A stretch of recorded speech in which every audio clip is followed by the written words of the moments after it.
Le problème, c'est que de toute façon, les Houthis ont été, c'est une des branches ils font partie des Haïdis, c'est une des branches du chiite, mais c'est pas le chiite iranien. Le vrai problème, c'est qu'en ayant cette position-là, on les a jetés dans les bras des Iraniens.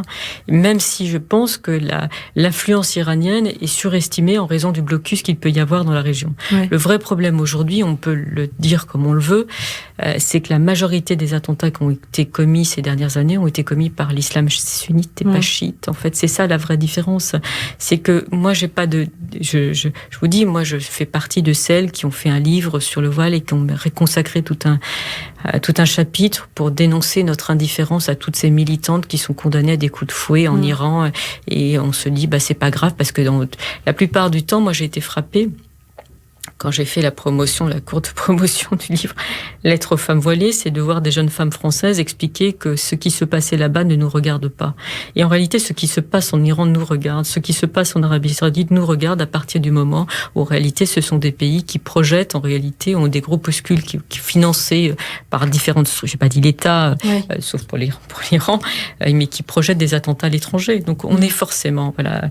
C'est une menace à mettre sur le même pied, l'Arabie Saoudite et l'Iran, où il y a quand même... Non, mais je pense que c'est la même chose en réalité. Ils financent une vision radicale, ils se battent pour avoir un leadership et donc du coup et vous savez, je pense que les gens oublient qu'ils pensent que l'islam se limite en gros aller au Maghreb, la péninsule arabique. Le problème n'est pas là. Le problème, c'est que vous avez aussi l'Indonésie, vous avez le Pakistan, vous avez un certain nombre de pays, et on l'a vu au moment de la création de l'État islamique, du califat, que beaucoup de personnes venaient en fait d'Asie.